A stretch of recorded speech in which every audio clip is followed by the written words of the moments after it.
See, I told you. It starts right away. She was being sassy a moment ago. Y'all missed it. Welcome back to Sunday Night Teacher Talk. I'm your host, CJ Reynolds. So I really wish I had a radio voice sometimes. What's up, y'all? Welcome back to Sunday Night Teacher Talk. I'm your host, CJ Reynolds. So real quick, I don't know if you noticed, we weren't here. I just ghosted everybody last week. And here's the thing.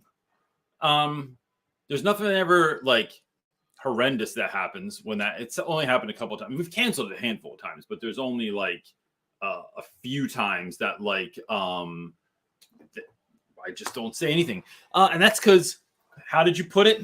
Life gets lifing. And it was life and heavy before last Sunday. It was. And it was like, should we just smile and go on, or should we take care of business that we need to take care of? And so we took care of business that we need to take care of. And I think that is a good lesson for folks, right? Sometimes, especially on your weekends that you thought you were going to plan, you thought you were going to grade, you thought you were going to spend time with your kids, and it's a beautiful fall weekend, and why not go out and get some pumpkins? And then something happens outside of that, and you then are left at this time on a Sunday thinking like, I gotta go in tomorrow, and I'm not ready, and I don't know what to do, and I'm losing my mind. And I would say that, I mean, there's a lot of, look, the tough part with things like this is that you have to know you. What do you need to go in tomorrow? Having an off day, but taking the rest that you need on the weekend is good.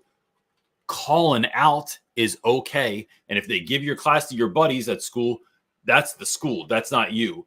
But taking a day to take care of your family, to take care of your kids, take care of yourself is like, that's important stuff, man. So don't not do it, right? Your students, this is not a martyrdom. Don't make your students more important than you. You have to be number one. And when you're number one, then you can give more. You can't give what you don't have. And so that's where we're starting off this week. If you have a question, please put it in the question section, and I would love to answer anything that you have going on. It could be about school, it could be about life. I don't really care what it's about. It can be about anything. But I saw this. I'm going to repost it on stories. I saw a post of a little kid trying to learn how to ride a bike, and this mom's recording him from, like, it looked like a bedroom window or something. And all these little kids from the neighborhood are holding him up and trying to get him to ride his bike. And she was like, just loving on the fact that, like, look at all these kids trying to help her baby boy learn to ride a bike. And I just thought that is what I wish teachers did more of, and what I hope this is doing for teachers. So with that, what do you got, wife? Let's make the most of our time here. All right. Tracy's up first. She's asking, how do educators tackle imposter syndrome, even as an experienced educator? It's a real thing with me and several of my professional colleagues. So, Trace, I'm going to tell you, I think this is a real thing for a lot of people. Hey, where's my little thing? Just hit add stage. There you go. And then it might do both of us, but just hit that thing. There you go. So, look, that looks nice and clear. Now everyone can see this pimple I'm developing on my face because we're keeping it real in here. It's nothing like being 46 and getting a pimple. It makes you feel like a teenager. So imposter syndrome, I think is interesting, Trace, because I don't think it's unique to anyone.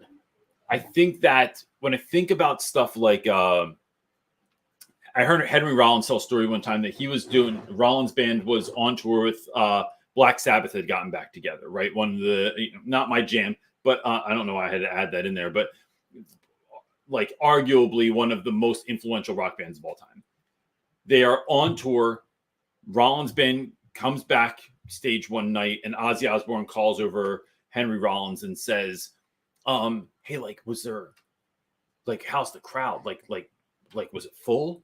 And he was like, what are you talking about? Like, and he said, I just am never sure if anyone's going to be out there. And he's like, you're Ozzy Osbourne. Like, what are you talking about? I've heard the same story about the Rolling Stones. I've heard the same story about George Carlin. It is this idea that one of the things that does for me, Tracy, is that it reminds me that this isn't just a me thing, right? And it's a me thing. Like, I go through this as well, but it is an all of us thing. And to me, how do you deal with imposter syndrome? I show up and I do work for kids, right? Like, there's like, when I talk about education's only ever about students, I might not be better than everybody else in the classroom. Maybe there's somebody you could have hired that was a better teacher than me, that was nicer than me, that was harder working than me, that was kinder than me, that was more efficient than me, maybe, but they're not here, right? So tomorrow when I go into school, that person's not here. You can wish and hope that they would even hired somebody better, but they didn't. They hired you. So what are you going to do when you walk into school tomorrow? What are you going to do when a student asks for help? What are you going to do when you see someone crying in the hallway, or you see a coworker that needs help or just needs a hug or something like that? Like, it didn't work out that way. You are the one. So what are you going to do with the platform that you have? And what it does is it immediately makes this actionable. It gives me something to do. And I would argue that when you have like a good group of friends that you can even share that with, it's taking the practice of loving on each other and seeing what each other's like giftedness is, and reminding, like, being a mirror for other people, because sometimes the mirror we see ourselves in just shows us the flaws. It shows you the pimple on the other side, the pimple you got on your face, or that your eyes are, I don't know, not dead on the camera, or like you need a haircut, or you feel like you don't feel good about your own body. But when other people see us, sometimes it's really important to just let in the giftedness that other people see that you have. And so instead of waiting for that for others, right? You might have good enough friends that you can ask for that. It can be something that you are showing up to school and giving to someone else. Hey, just so you know, like, before the day even gets started, I just want to remind you that I think you're awesome, and I love that you do this, or I love how you do this. Write them maybe a note and put it in their mailbox so they find it later.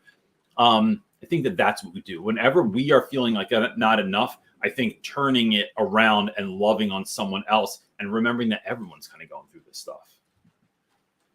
What you got, bud? All right, our next question comes from Isadora Vlogs, asking, could you give some tips for a new sub? I will start being one in a couple of weeks, and my country doesn't have any initial training, and I'm nervous. Isn't it fascinating that there is not training for substitutes? Like, they just like let people go in, like they know what they're doing. It's kind of like parenting. Yeah. There's no required parenting classes. You just have a baby and they send you home with you home with a kid. Oh, is that car seat in right? Then you must know what you're doing. Go ahead, buddy. So, and I don't mean that as a slight at all. I think that, I just think it's unfortunate. So I should have clipped this and put it out there, because I think I have a video on this. If you go to our channel and go to the top, where there's like a little, like, you have to do this on a computer. You can't do it. It doesn't allow you to do it on the phone. There's a little magnifying glass. There's a search thing. Put in substituting or substitute or something like that. There might be something that pops up. I would say this, that one, it's very awkward in the beginning because you don't know the school, you don't know the classroom, you don't know the students. The better you are as a sub, meaning if you show up, if you implement what is asked for and someone doesn't set a fire in your classroom, you will get asked back again and again and again, right? It is something that like we knew always in schools that I was in that who the good subs were, and you wanted the good subs because then your room didn't get destroyed. But how did people get asked back was just by like showing up and really being there. Now, if you are really wanting to be there, then that's going to show, right? So regardless of whether or not you are good at it right away, it doesn't matter. It shows that you have a growth mindset, that you're willing to do the work, that you care about the kids, and that this is something you're doing. You're not just like coming in to get your, paycheck every day and you're going to fall asleep in the back of class, which is, I have seen happen many, many times. So just know that by virtue of coming back, then you're going to start building relationships. You're going to start knowing kids. You're going to start knowing needs. You're going to start knowing behaviors, and that's going to really help you. The other thing is, so that knowing that's a little bit long term, but it's a really good place to kind of put your mind, so you don't put too much weight on yourself right now. The second thing is, like, if I'm walking into a school tomorrow, what do I want to know? One, everyone has to be seated at all times. You should not be walking around without permission, because standing up next to someone it just leads to issues, right? One person in the bathroom at a time. Don't care how long you go to the bathroom. Don't care how often you go to the bathroom. You can only just go one at a time. And then as soon as someone else comes back, of course I would let you go to the bathroom.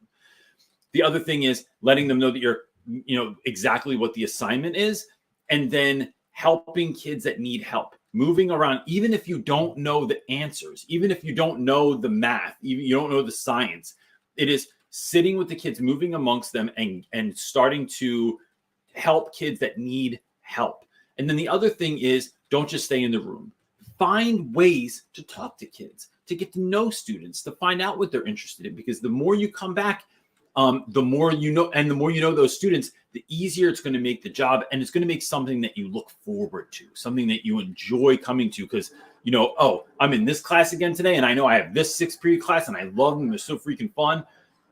That's what you're looking for as well. And then finding out, should you need something, not saying there's a discipline problem, but letting the school know, should I need something, who like, what's my point of contact here? Is it a text message? Can I do a phone call? Do I have a phone in the room? Like, what's the fastest way? And I really think that text messaging is the best. And then texting those people in the front end saying, hey, this is Isadora. I'm new and I'm the sub. Just want you to have my number.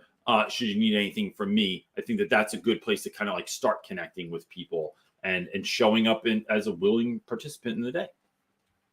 Good luck. Have fun. All right. Camera looks terrible. What does? Camera looks bad. I don't know why. I don't think it does. Okay. Oh, it actually looks good on yours. Looks bad on mine. Anyway, go ahead. All right. BR Stafford is up next, saying, big fan over here. Read your book in 2 sittings last week. Wow. Thanks. Question: how do you get your first period to wake up and be engaging? I can't seem to figure it out. So, first of all, thank you for the kind words, and thank you for reading my book. It's always funny when people say that they read the book in it's honor that they would even read it, and that they read it so much that they got done quick. But I just think of how long it took to do. And it's like an Easter egg hunt, right? You spend all this time. It's like wrapping Christmas presents, rather. Yes. Well, I don't wrap Christmas presents, but if I did, it would be like that. So, BR, I think it is. Give them coffee. I would love to. I would love to have a coffee station. I knew a teacher once that had like a coffee tea station in the back of their room, hot Not chocolate for station. Students, though. Oh yeah. Oh, it was just hot chocolate, though, or but it was coffee? It was like a really rich school. Like they could do that. Nice. It was the nicest classroom I've ever been in real life. So first period, I think it starts with maybe meeting them where they are. Right. So I'm not going to start the day with super high energy. I'm going to get you there. So later classes, and look, some of this, I'm going to be honest with you. If I look at like my students, the students I taught in West a lot of the students would miss breakfast, but breakfast at school was garbage anyway. And it was like a muffin, orange juice, and maybe that was it, right? So all you're getting from that is an immense amount of sugar to start your day with. So like 30 minutes from now, you're just crashing anyway. So kids would supplement that by stopping at the corner store with a couple bucks, and they get what's cheap, right? They get like several bags of chips because they are inexpensive. They get soda because it's inexpensive. So all that does is like bring your energy up. So you're in the hallway and you're getting to school and you're wow, and then you just crash halfway through first period, and it's like, wow, I need to plan around this because I have no control over the breakfast and I can't do anything about your food intake. So that being said, I am talking to kids in the hallway. I'm meeting kids at the door. And I realize also that I think that teenagers should just sleep. Like they need a lot of sleep and they're not going to bed early and whatever. I can't affect that. But like, so I'm not going to try and like make you wake up. No one that you've ever tried to wake up wakes up. They just get annoyed that you're doing it. Yeah. She's not looking at me. I was reading. I said, no one that you ever try to wake up wakes up. They just get annoyed that you're trying to be. Oh yeah. Yeah. So, sorry. So the point so here's what you do with that. I think it's meeting kids at the door. It's meeting them with higher energy than they have, but not overwhelming, right? So you don't want to be like all like super razzle dazzle in the beginning of the day. It's then easing them into the work. Like what's something that you can do? Maybe your first period assignment is slightly different than the rest of the school year, right? And maybe it's not. Maybe you just want to be like a hard ass and have kids wake up. That's works too, I guess. But for me, it is, all right, y'all, listen, here's all I need you to do. I just need you to write 5 to 8 sentences for this journal entry. I just need you to do, you know what? Let's just do these 5 problems, math problems to start the class off with, or something like that. And then I'm going to build and build and build and build to get that energy up. Maybe it's starting with something fun. Maybe it's starting with something funny. Maybe it's starting with like a quick game or trivia or a video or something that's going to get kids' attention. Because as they're slogging into class, it is trying to get, here's the thing, the majority on your side. I just had a conversation with a mentee today about this, where there is, I think where teachers go wrong is we hyper focus on the stuff that people are not doing, on the kids that are not doing the work. So even if 75% of your class is on point and 25% isn't, I'm not saying give up on that, but I'm saying we hyper focus on the 25% that's not doing anything, when we should be looking at the kids that are doing stuff and then thinking, like, then here's my challenge to you. Look at your class, identify who's on point. Then look at the kids that are like almost there or could get there, right? So figuring out, who do I need to move? What do I need to do to engage? Who do I need to touch base with? So what you're doing is incrementally bringing more people over to the we are doing camp instead of the we're doing nothing camp. Who can I bring over? Then once that not doing anything group is the minority in class, then it's something we can speak about with just those students. And it's something for us to see, like, 80% of the class is on point.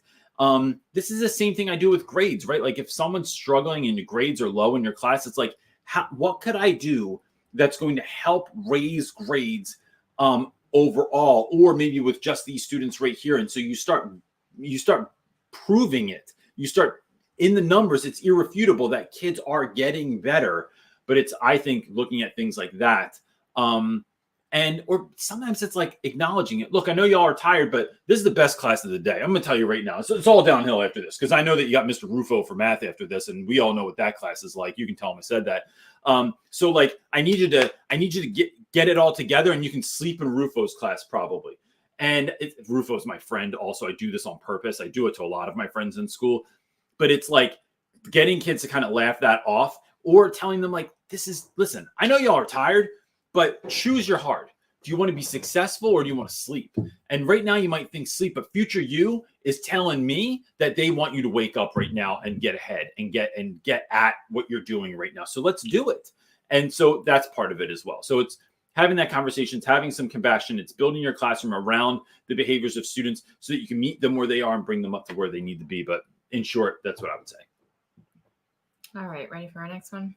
Nassim is up next. He's asking, did I win a copy of your book? So we did a challenge. I had a video out the other week that was called "Be a Failure as a Teacher." I thought it was a great idea, and the whole point, it's the thumbnail is like me in the dumpster fire, which looks like the Salem witch trials or something. But the point was, if you are not failing as a teacher, I'm looking at the wrong camera. If you're not failing as a teacher, then I think you might not be. I think that you should be trying enough stuff and taking enough chances that you should be failing every once in a while. And that's a good thing, right? That it shows that you're trying to go somewhere that is difficult. And with that, I think, so I had teachers go to the Facebook group and they shared a story. So all of those teachers, I made a post in there, all of those teachers have been contacted, and we gave away 5 or 6 books to people. And one of them was on purpose, but man, I could have picked, but I just did them randomly to people. And so you were notified if you won. Yes. So Seam, if you didn't hear from us, buddy, sorry, man. You did not. Next time. All right. Liz is up next asking, I know you posted a video about this, but now that I need it, I can't find it. What are the questions you send home in an email when you are struggling with a student? So I ask parents, I let them know this is what I'm seeing in class, but in a way that is not accusatory. So here's it, right? Like different people are going to do different stuff. This is how I roll. I send a non-accusatory email home saying, these are some of the behaviors I'm seeing in your student in class. I want you to know, this is me talking to the parent, I want you to know that your child's success is of the utmost concern to me. And I am contacting you because I want them to win this year on an unprecedented level. That being said, I have 3 questions for you that I'm wondering because I have 3 questions for you that I think are going to help me. 1, is there anything you'd like me to know about your child that is not going to show up in a 504, an IEP, or a parent intake form? Right? Just that right there is admitting, without saying it, right? It's admitting that a parent knows their kid better than anyone. So is there anything going on in their life? And then the parent gets to sit with that, right? You're not asking invasive questions. You're not even saying what that is. I've gotten everything back from folks like, from his grandfather passed away this summer, and he's really having a hard time with it. Their dog passed away. Their brother was incarcerated. We just moved. Their best friend just moved. They whatever the situation is, right? This is a new school for them. You are finding out information that is going to not give an excuse to student behavior, but perhaps give a reason for student behavior. Then the next 2 things I ask are, what was your child's favorite class / teacher ever, and why? And there, I'm looking for clues. What kind of class was this? What kind of teaching happened? What kind of lessons happened? Were they up out of their seats? Were they sitting down? Was it very clear and concise? Did they do a lot of projects? Like what were the elements of that class that I might be able to include some of in my class to create a learning environment that's optimal for that student? The third thing I ask is, what was your student's least favorite class and why? Do not ask for the teacher's name because I don't want to start that drama. Sometimes they tell you anyway, but I want to know what were the things that class, like that teacher did that student did not like or did not vibe well with them. So I can make sure to the best of my ability to steer clear of some of those things. So you might find out that a student doesn't like being called on out of nowhere in class. They don't like, so they just need like a heads up if you're going to call on them in a second. They don't like being yelled at. They don't like being put on blast in front of everyone. They don't like reading aloud in class. They don't want to so whatever that is, it doesn't mean you have to immediately adhere to every single thing, because some of those things might be things that a student needs to do, right? They need to get better at speaking aloud in class, but you can know that, you can prep them, you can have them give a 1-word answer back and help them build over time. But all this information is just is informing you as to who this child is and how you can try to incrementally create a better learning environment for that student. Great question. Parents always look bewildered when you ask them that stuff. Because, for real, in the 16 years of parenting, not one teacher has ever asked us that. And I have kids that it would be really beneficial if someone asked me. I could give you a ton of information because My kids are not like the straight typical kids. Because that doesn't happen, I email parents often. I email teachers and say, "Hey, my name's CJ Reynolds. This is my child. Here's what I would like you to know about them with regards to this project this week." So if you're a parent, don't wait for the ask. Go ahead and give them the answer before they even ask for it. And I think that we've had a good, we've already had to do that this school year with and Marley. with like good there was a circumstance results, she came home and told us that folks are like, appreciate it. And they were like, "Thank you so much for telling me that." And it's like, if more teachers just asked. I get that teachers are so busy. I like that we match again today. Yeah, we wear matching like shirts. Like me. I like to match. I dressed first.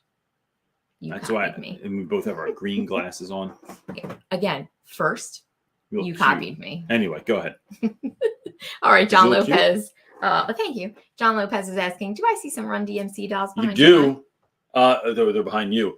So, man, in my history of hip hop class, I teach a lot about Run DMC. And I loved Run DMC when I was a kid. And I was in the store and they had little Run DMC like action figures. And so I purchased them. They also have Beastie Boy ones that I want. That I have not. Did? Yeah, they have. They're always. That wasn't in the store though. No, they're on Super 7. So if you go to Super 7 on Instagram, they have great stuff. But they have Beastie Boys from the Sabotage video, and they look freaking awesome. That's a good one. They have a lot of good hip hop. They have all kinds of weird stuff. They have like the guy from Slayer. They have like even weird stuff like Black Flag and like Dead Kennedys and all kinds of like old school punk bands and stuff. Action figure of you? You can get action figures made of yourself. You can? Yeah.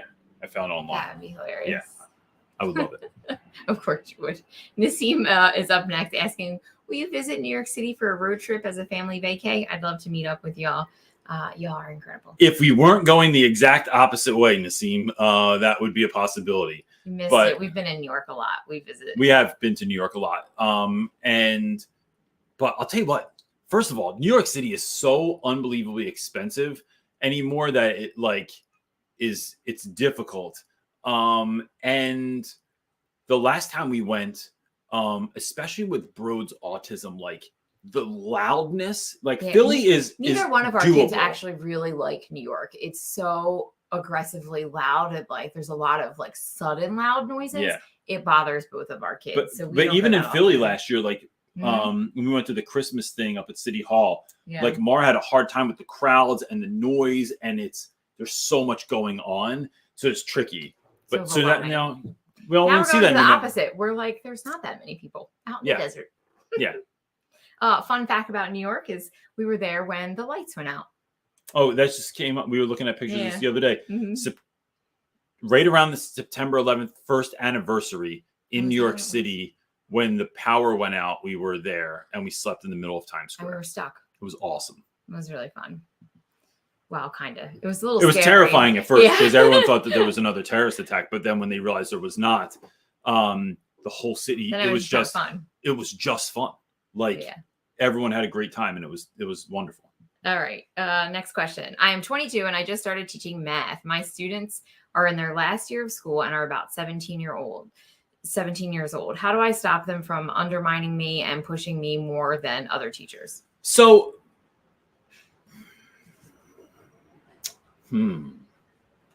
this is a great question. I think, one, people treat us the way we teach them to treat us. This doesn't mean I'm putting this on you, right? Just, this doesn't mean this is your fault. But it's going to take some getting used to. I find the best way to do this. So when I first started, so I was in Camden, New Jersey for 5 years. Then I moved to West Philadelphia and I was feeling pretty good about my ability to connect with students. I'd made some really wonderful connections. And then I get to West Philly and I thought that would transfer over, but it didn't. And I had a class that was, to this day, the worst class I ever taught. The kids that are in there now, now they're all grown-ups. And I've told them when they see, they're like, you remember our class rounds? I'm like, yeah, you guys were in literally the worst class I've ever taught. You were horrible. And I'm so glad that you're responsible human beings now. I love telling Doug that, who is now a cop in Philly. And I'm like, just remember that when you're dealing with teenagers, that you were like one of the worst kids I ever had in my classroom. And he's like, "Stop, Reynolds." And I'm like, no, it's true. So the thing that helped me to get around that was, one, it was chunking time. So like, one, I'm making everything relatable, right? When you're a senior in high school, you don't want to do this anymore, right? You've already done this a million times. You're trying to feel yourself out, see what you can get away with, see what you can do, right? And then unfortunately, here's this new teacher that is someone that I feel like I can push with. You can't let kids take your kindness for weakness. So what that's going to look like is, if you say something is the rule, it's the rule. So what that looks like is, all right, y'all, here's what we're doing. We're doing math. We're going to do these. I don't teach math, so I'm just going to go with me for this for a second. Here is your beginning of the class, like brief activity, right? Bell ringer, pre-class, whatever you want to call it. It is these 5 problems. You have 10 minutes to get started. If you're late without a valid pass, that cuts into your time to get that done. So at the end of that 5 minutes, I'm just collecting papers, right? And if I don't have them in a certain amount of time, I'm not even taking it. So if you were talking, if you were off task, if you weren't doing what I asked you to do, my job is to help you be successful, not let you drag your feet and be lazy all day. So I want you to win, but I am doing you a disservice if I let you just screw around. So I collect those papers. If you're late to my class and you come in after we did the pre-class and you do not have a valid pass, meaning from a teacher that is signed, that's a teacher that I know didn't just write a pass for you because they wanted to be nice or something like that, then you do not get it. But let's move on to the next thing. So it's holding kids accountable, right? I don't care if you like me when you're 17, because I'll tell you what, because 32-year-old you is thanking me right now for doing this. And you as a young teacher might have a little bit of struggle with that, but it's like, I'm telling you that, and here's why, not just because you're young, because you haven't seen the fruits of this yet. That any kid you hold accountable, that you push with love, not being mean, not just trying to be some kind of badass because you're a badass. When you push kids with love, they will always come back and say, "Man, Reynolds, like, I've had it happen so many times where they thank you so much for doing that," or like, "I didn't realize what you were doing then," or like, they will come back and speak to your students, your current students, and go, "Y'all better listen to Reynolds because he's doing you right by pushing you in the way that he's pushing you." And so that's one thing. The other thing is really trying to build relationships with students. They might discount you because of your age, but they don't think they're so close to you, right? Like 22 is like kind of old to them at this point, because you're basically a grown up, which means you're probably boring now. So and whatever they think is whatever they think, but it is trying to build those relationships, find out what they're interested in, find out how you can connect that to your content, find out what's going on at home, find out what they love, what they hate. And when you build those relationships, it's a lot harder to act up for someone when you know that they've got your best interest in mind, when you know that they've got your back, when you know that they're asking these questions not to be nosy, but because they actually care, and it's then going to inform their practice. It's starting to build this muscle. Now, here's the last thing that I'm going to say. Is that this doesn't get easy right away. But think about that. And that's not an answer anyone wants, but it's the truth. Anything you just start out at takes practice. Have grace for yourself. Teaching is a thing, a craft that gets better over time. It is not anything that any one of us is good right away. And if someone plays like they were, they're lying to your face. They were not that good when they started. They had to build this over time. So have grace for yourself, care for yourself, meet those kids. Because I'm going to tell you what, the behaviors that we see now are the behaviors that we're going to see later. Next year, the kid that's acting up in your class is going to show up again, but they're going to have a different name and a different face, but the same behavior is going to be there. So as you continue to work on that craft and get better at addressing that behavior, that issue, that need, those kids are going to show up again, and you'll know how to deal with them the next time. All right, our next comment is coming from Facebook. I don't know if y'all know that you can watch this on Facebook too. You can watch this on Twitch or Twitter or Facebook or YouTube or LinkedIn. Does anybody watch this on Twitch? People on Twitch are watching gaming, but Brody told me I should put it on Twitch, so I put it on Twitch. All right. All right. Our next question is from Laura. Asking, we have a new seasoned educator in our building who has come in like a bull in a china shop. I'm surprised that she has been so bold. How do I deal with someone who has come in and thrown a few of our good educators who have been there forever under the bus already with their comments? There is a lot that could be happening here. If they are good at what they do, maybe you find a way to build a bridge. I typically, Laura, stay away from people like this. I don't want the drama. I tell people all the time, here's something I don't talk about, right? That I was taught that has gotten me in a lot of trouble, but I don't care. My wife and I, in our early 20s, learned about this process called closing the loop. And it's something we used to do in our church, because churches can be the most hotbedded place of drama and nonsense. Especially if you're in like the leadership part of it, yeah. which we were. Yeah. So someone comes to you and says, I don't like the way this person's doing something. I don't like the way that they act. They aggravate me, blah, blah, blah. Telling me could be, if this is like I just need to let it all out and like I'm going to deal with it, but I need a moment to like release. Fine, I can get down with that. If you're just telling me, but you're not addressing the issue, I tell folks, I understand where you're coming from. So what are you going to do about this? And if they go nothing, I just can't stand it. And I hate them every day. Like it just aggravates me when I see them. I tell folks that you have to tell them now, because if you don't tell them, I'm going to tell them, because I don't do drama. And so I'm going to close the loop. I'm not telling them to get you in trouble. I'm telling them because I want you to have the uncomfortable conversation, because what you want is on the other side of an uncomfortable conversation. And that's everything. That's want a marriage that lasts a long time. Learn how to have uncomfortable conversations. Want to raise at your job? Have an uncomfortable conversation. Want to have a student that you want to address something with and win with? A parent that there's some animosity with that you want to win with? Have an uncomfortable conversation. And so it is. I tell folks that just so you know, I really am drama free. So I really want you to work this out. So if you need to tell someone, you might want to consider telling someone else, because I am going to push you to have the uncomfortable conversation with somebody. And that just helps.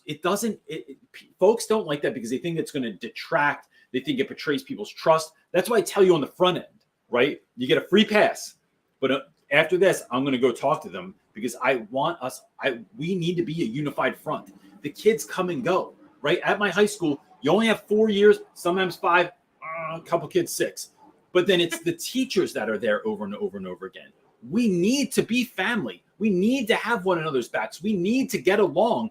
Otherwise, this doesn't work. And if I feel like someone is just super into drama or something like that, I just stay away from them, because that's all going to come crumbling down on them eventually anyway. And if there's someone that they're dogging, and I hear about it anyway, because I just am in the same vicinity, I'm making copies, someone's talking to the copier next to me or something like that, I check in with those folks. I just want to make sure you're doing all right. Like I'm hearing stuff, or this is going on, that's not getting in the drama. It's taking care of your people and loving them. And so that's it too. Because what you don't want to do is have good people leaving because someone else is showing up and being some kind of bully. I don't play that stuff, because here's the bottom line, Laura, when we unify, it's better for kids. It's not just better for us. It's not just better for me. It's not just better for the teachers that I care about. It's better for the students. And if education's only ever about students, for us, we might have a hard time going and having an uncomfortable conversation. But if we really care about kids, then having that conversation only betters the kids. It only makes a better work environment. And so that's my thoughts on that for a bit. All right, Chaco's up next, asking, my classes range from grade 8 all the way up to grade 12. Ooh, accounting. It's hard to connect with grade 8s and then immediately after having to connect with a more mature level with the grade 12. Any tips? So I've taught, the closest I've been to that is like in 9th grade and then up to seniors. I would go full tilt on the 8th grade, get in my 8th grade mode, and wild, crazy, fast paced. Like we're doing the work. All right, here we are. With 12th grade, I feel like those kids can handle a break. All right, listen, y'all. You know how it is. I just taught the 8th graders and I need a moment. Does anyone else need a moment today? Like, all right, so then it becomes a 5-minute break so that you can readjust your mind, so you can readjust your classroom, so you can get stuff together. And I think students that are older appreciate that. They know that you're almost like you're almost asking them for a favor, but you're giving them a gift. And I think that what we're doing also in that is we're seeing them as adults. And that's what kids like, that's what seniors want to be seen as. They want to be seen as adults, but are often not treated like adults, right? Especially in a lot of classes. So it's asking them for that gift of 5 minutes to get situated, to get squared away, and then jumping into class. The other thing you could do there, if you don't want to give them that kind of just free time, if that maybe leads to a little bit of madness, is, all right, listen, y'all, I just came from the 8th grade class. I need like adult time. So I want to have this conversation with you, and that's how we're going to start class. So starting class, talking about something that could be about accounting. It could be about something else. But it's just having a real conversation with students about something that you are just jamming with them for a couple minutes, lets you change modes, lets you put kids on a pedestal and have them talk about something that's interesting to them, have them feel like an adult, have them feel like you and see that you really care. But that's how I'd kind of like change that vibe up. But you're not going to be able to do that, is my guess, with 8th graders. You can't just let them chill. You can't just let them have 5 minutes. You gotta be like on point with them. But with the 12th graders, I think that's worth an experiment to see if that's going to help with those kids. And it'll help you. No, 8th graders are. Are the animals laying together? They are. They actually were laying. The cat was laying in front of the dog, just separated by the curtain because the dog's behind the curtain. Sorry, everyone. Adorable animal moment. You can put it on Instagram because I took a picture and sent it to Marley while I was sitting here because it was so cute.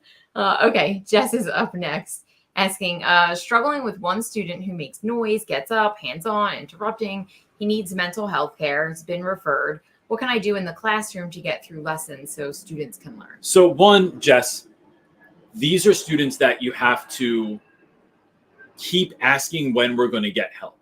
Because when we have 30 kids in the class, or even 25 kids or 20 kids in the class, and you have one kid that clearly needs a one-to-one, like they need somebody that is with them, that's helping them to find success. When we're doing anything but that, all we're doing is a disservice to that child and to the rest of the class. So it's continuously asking for help. It's continually documenting, not to get anyone in trouble, to get them the services that they need to be successful in school. And so it's constantly asking that. I think it's worth finding someone that gets along with that child. And we have to and I think I talked about this in a lesson, in a video lately, but it's like creating a pain plan for that kid. So if that kid is acting up, what are we supposed to do? That kid knows what we're going to do. We know what we're going to do. What is that plan? And let's make sure that it's actually realistic. So that's one thing. Another is check-ins with kids. Is there someone on staff, or maybe you could, when the kid comes in, yo, Aaron, come talk to me real quick. How are we feeling today? All right, listen, these are the rules. This is the procedure. This is what we're doing in class today. So if you need to get up, if you need to move around, this is the plan that we have in place for that. I've often given kids, I put tape on the floor, like painter's tape, because it comes right off, and so your school can't get mad about it, that a kid can stay in this designated section. So if they need to move around, you have this 5-foot area to move around in, so you don't have to sit still. You have a stand-up desk. You have, I keep all of your supplies in class so that you don't have to take them with you, and then you don't have them, and then it's what's going on here. It's maybe partnering that child with someone else that sits with them, and you want to be careful with that, because we don't want to take kids that are I think what happens a lot of times is we take a kid that is well behaved or neurotypical, and their punishment is that now I have to sit next to this student, this is my job now. It's finding a friend that's going to do that. It's finding someone that wants to do that, and not just go Go sit next to them. They're quiet all the time because then that kid's like, yeah, but like now you're just hindering my ability to learn also. Or finding someone in like, what's the IEP say? What's the 504 say? It is raining. We have the windows open right now. It's raining hard, so I'm hoping not everyone can hear this, but it's hot in here. So the other thing is what are we? Yeah. So there's that meeting, but then there's the other meeting of the getting the teachers around that have that child in their class and saying, what are we going to really do for this kid? We used to call it the meeting after the meeting, which is where the hardcore folks show up and we figure out, all right, listen, this works in my class. It works in my class when I seat them here, when I give them the work like this, when I repeat directions like this, when I let them participate and be the one who's writing on the board, or they are doing a task for me. So you're sharing ideas that are gonna help this kid in the meantime until they get the services that they need. That's a hard one. Let me just acknowledge that. That's such a difficult thing to deal with. When you see that a child is being underserved and you feel like your hands are tied, it can be very, very difficult. But remember this, that is really, oh, now the cat's going to lose her mind. She's going to start meowing. That it's so hard for the kid too. Even if they just look like they're being like a stink in class. No, every kid wants to be successful. Every kid wants to be loved. Every kid wants positive attention. And that it's really difficult for kids too. It's just something worth remembering. Sorry if you hear the cat. She hates rain. Kay hates rain. She just meows a ton. All right, well, I got to do real life real quick. Hey, Mar, go upstairs. Make sure the windows are shut, please. Oh yeah, thank you. Okay, John is up next asking. I got to do real life. We interrupt this regularly scheduled program for real life. Go ahead. All right, asking, kids trust me and overshare a lot. How they made this teacher's life miserable, threw rocks at cars, got drunk, and bitch other kids. Is that? Probably bitch slap. Oh. Or yell at them. I don't know. I don't know how to make that stop. So. Can I get advice for that one? Gosh. Yeah, I do. Kids will overshare with you. They sometimes either think you're a friend or a buddy, or they really want someone to confide in, right? And they think that this is the reason they're telling you this, John, is that they think this is going to impress you or that you're going to like it or you're going to laugh at it. And it can be hard when kids do this because we love the positive. We love that they're coming to us. They love that we're talking to us about anything. It makes us feel like, man, I'm really doing the work and kids love me. What if they don't love me? I would make the argument that kids, anyone in your life, I want you to think about this, John, that can really call you on your stuff and be there on the other side of that is a better friend than people that just placate you. And so telling students like, you did what?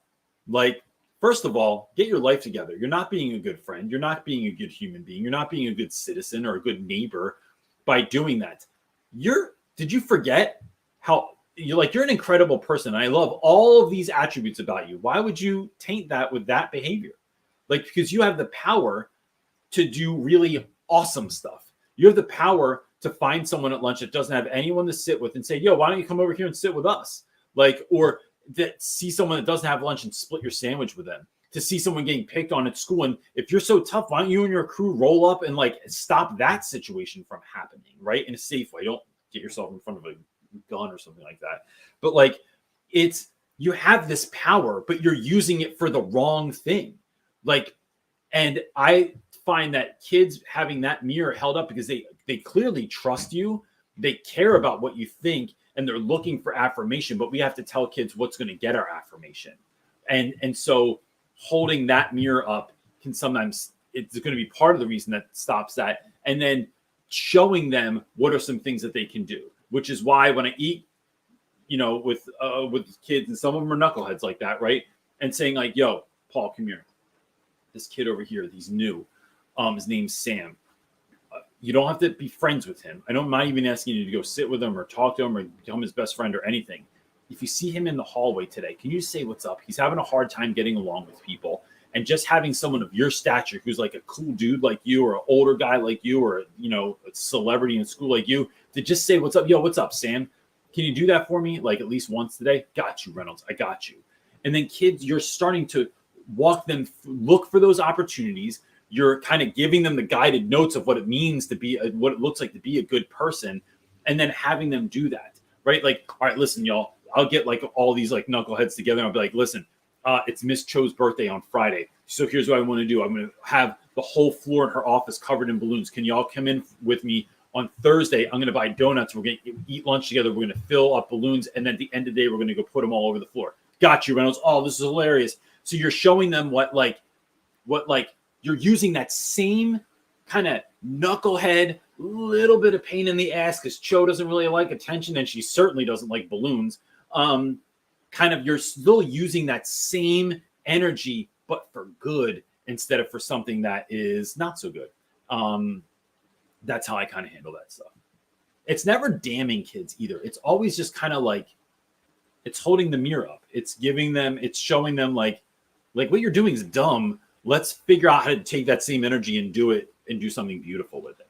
But so how do you do that if he wants it to stop with him, like he doesn't want them to share that information with him? Like, is there a way that you get kids? Like, do you get kids that like, I feel like it's a lot of posturing, right? We've talked about this before. Yes. But like, do kids share like things like if they're doing drugs or if they're doing like it's to make themselves, to inflate themselves. Yeah. But do you tell them like, hey, I don't want to hear about that stuff, what you do outside? Like, no. You don't ever say that? Because it's an honor. I appreciate the fact that you told me. What I'm going to tell you is I don't like the thing you're doing. Yeah. So I don't want you to stop telling me and keep doing the behavior. I want you to stop doing the behavior and keep telling me stuff.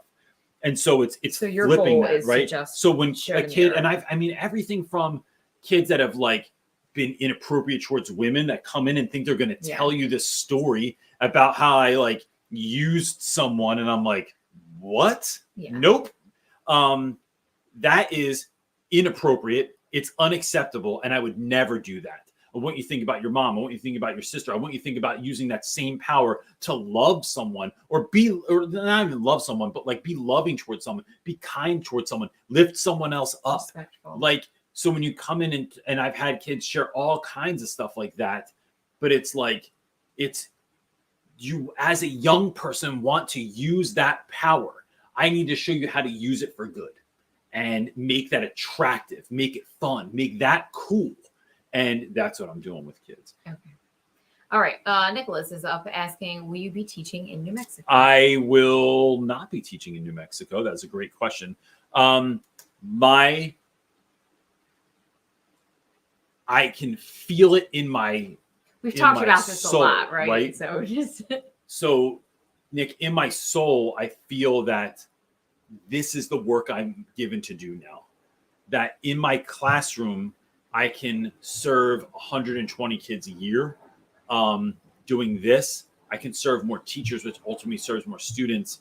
And I will say that I was just out with friends last night. Someone was asking me this, an old friend of mine that we went out to dinner with before we go to New Mexico.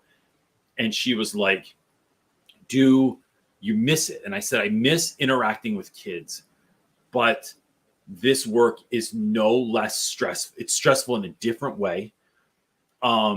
It's just as hard in a different way because I'm starting over again, ultimately.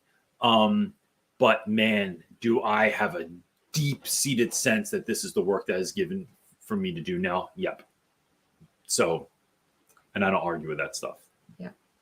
Okay. Next question. I have too many students in a small space. What can I do to lower the noise? This is hard. I once had, if you ever seen the hand on a stick over here, that's literally how deep my classroom was. That's why I made that. It was made to reach the back of the classroom because they give me such a tiny, tiny classroom with no light switch. So the light would go off based on whether or not someone was moving in the classroom next door. So keeping it down is one, it's, I'll tell you what, part of this is going and talking to your school. We got too many, like, y'all got to stop giving me so many kids in this tiny ass little classroom. Like, this doesn't work. It's not good for the kids. I can't move around. I can't do stations. I can't do group work. It's too loud in there. That's part of it. The other thing that I use is a cue where I want to make sure that I'm talking at a certain level. And if you can't hear me right now, that's because we're being too loud. So like in this class, I realize that we're loud. I realize that we're kids, but right now I need it to stay this volume because I can't, it's getting out of pocket or out of hand. Sometimes I play music. If you can't hear the music anymore, it's too loud.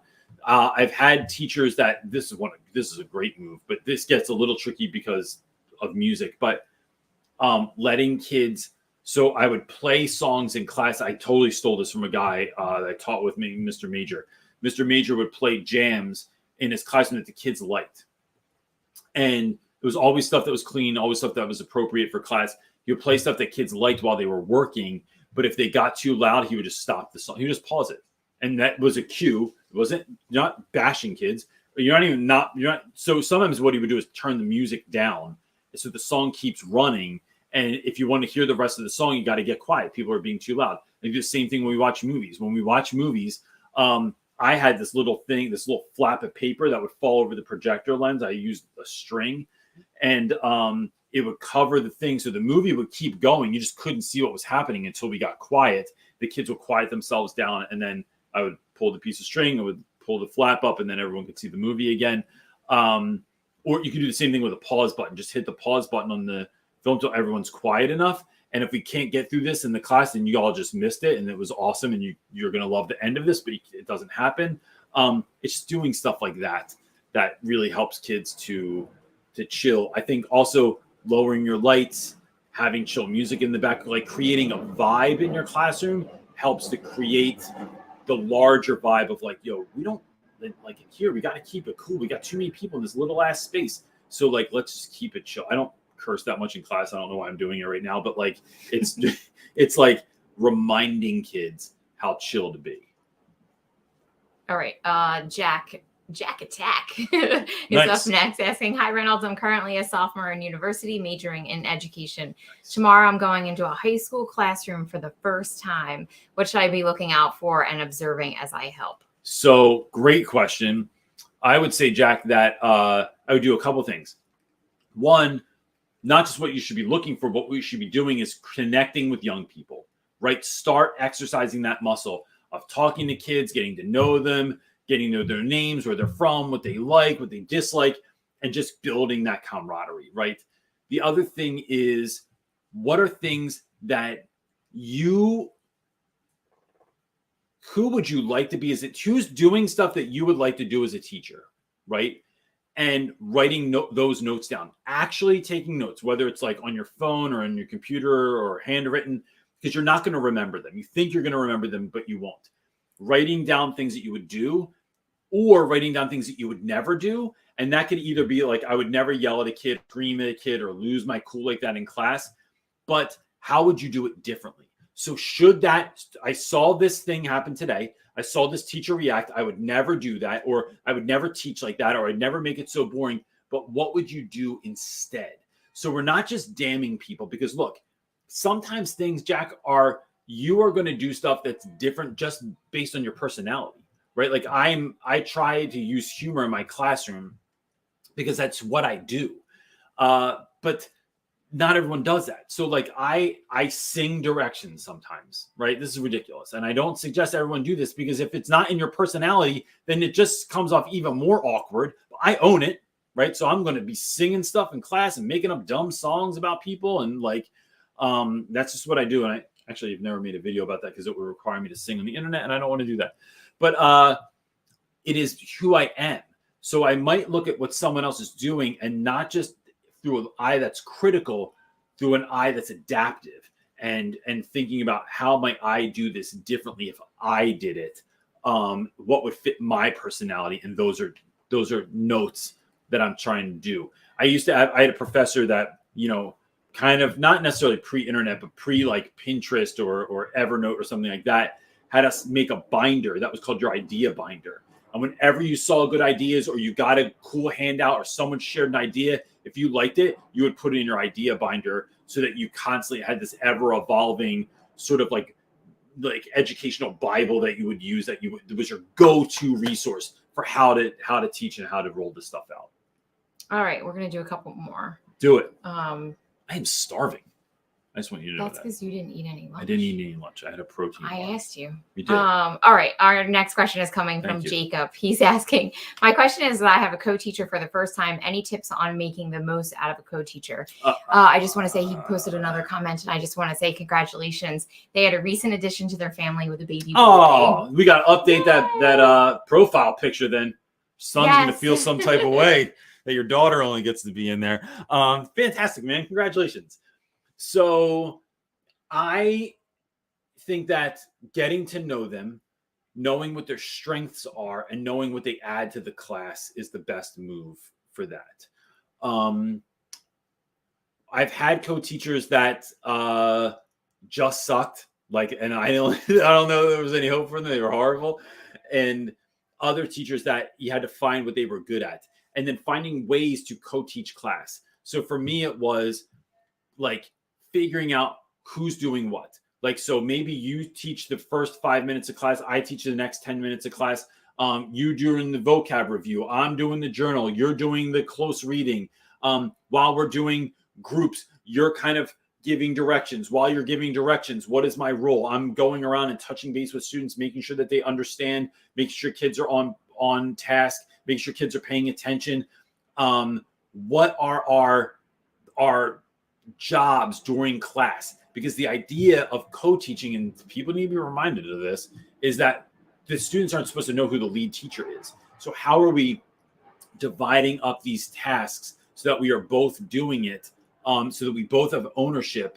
Those are the best people I've ever co-taught with, which out of the 7, 8, 9 people I've had, like there have been 3 great ones. And that's how we were great together, is because we sort of like found a way to partner, right? It's like being,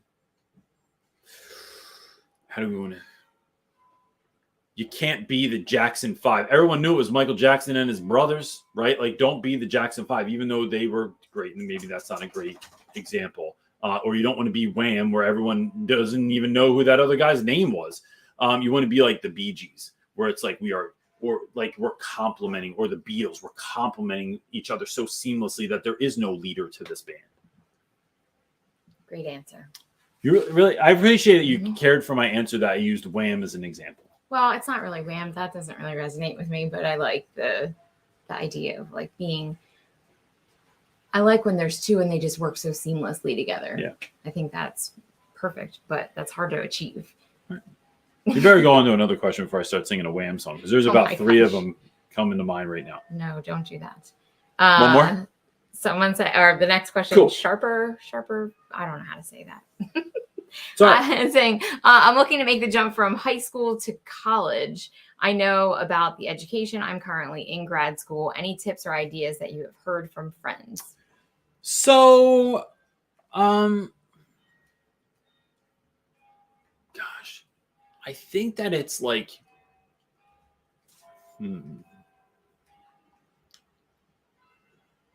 to me, what I'm trying to think of, like, folks that I've seen not do well in the college space. And that has largely been, and this coming from their students and coming from them, that they tried to teach it like a high school class, right? There wasn't enough autonomy. There was too much like rah stuff that, like, the older students wanted to be treated like adults. They wanted the autonomy. They wanted the freedom. They wanted the space. And so that was interesting. It's also having far more like heavy, deep, and real conversations around stuff, going deep with things.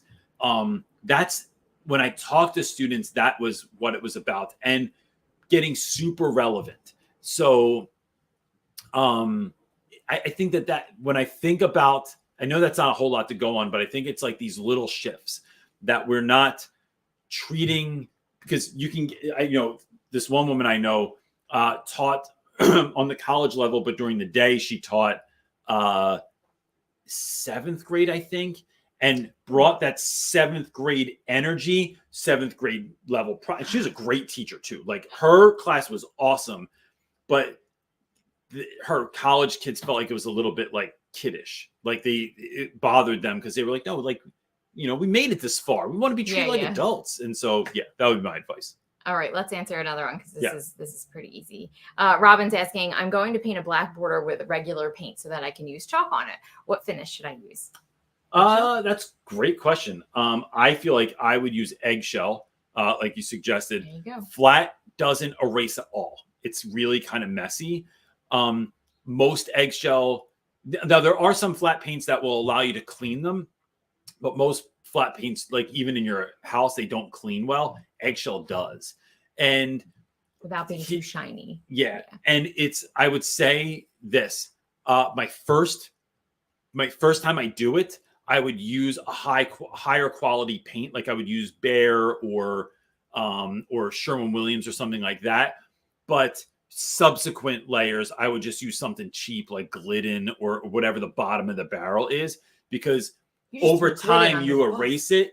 What's that? I said you just threw Glidden under the bus. Well, because Glidden takes 9 layers to get it on the wall, right? So it's like it takes forever to get. Yeah, once you have a solid base coat, I get what you're saying. Behr you can do, even if it says 1 coat, it's never 1 coat. It's doing 2 coats. But then once that's there, you can erase it and stuff. But over time, it's going to start to look crappy. You can just go over it with a low end. No, but I would just go over it with a low end, like fresh coated paint. End of the school day, it's dry by the next day. And then you're ready to rock and roll again. But crispy is the best, is literally like cleaning your board with like a wet paper towel, a wet rag. I would use a microfiber over everything. Yeah, like a soft cloth is the best, but you can get away with a paper towel. I know, because we have a chalkboard and I use it. I use a paper towel on ours. You just did that thing with your head. And wetting your chalk. Wet your chalk before you write. Just a little bit. Like get a cup of water, touch it in there. Oh man, makes it nice, crispy. All right. Do you want to answer this next one, which I'll do I feel bad leaving? Okay, thank you. Okay. Oliver is asking, hi, both. Thanks for all you do. 2-part question here. How do you deal with the stress of the job? And how do you juggle when it's too much and time to quit? First year literature teacher, 6th and 7th grade in an all boys private school in Colombia, South America. Can't really talk to the wife about it. It's too much for her. And I'm in a bit of a bottle of wine a night cycle at the moment. Yeah, been there. It's an expensive habit. So Oliver, I would say, to be honest with you, it's a couple of things here, but they all have to do with you. It is, and look, I am a work all the time and neglect myself person by nature. I have to take time for myself. I have to do things. And every time I do it, I realize that it doesn't take that much time and how much better I feel. Going into school feeling great and having a lesson plan that's not so great is way better than having a lesson plan that's great and going into school feeling not so great. You could have the best song in the world, but if you perform it half-assed, then it stinks. You could have a song that's 3 chords and is a punk rock song and you feel amazing. Oh man, that thing's going to cook and you're going to feel great about it. And the audience is going to know it. Caring for yourself. Self-care is not just a buzzword. Finding out things that don't. So drinking a bottle of wine a night can make you, it numbs you. It makes you feel, it's not a bad feeling, right? I know it. I've been there. But it doesn't replenish you, right? It doesn't fill you back up, right? And if you look at the science of it, all it's doing is like, it gives you poor sleep. You got to get up in the middle of the night and pee all the time because you freaking drank so much alcohol, right? Like there are negative health effects that you're going to have too.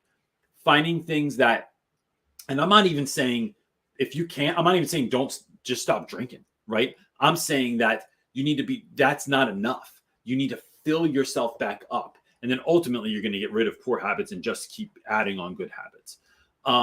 So what are those things that fill you up, that make you feel great, that remind you that you're a human and not just a teacher that's struggling?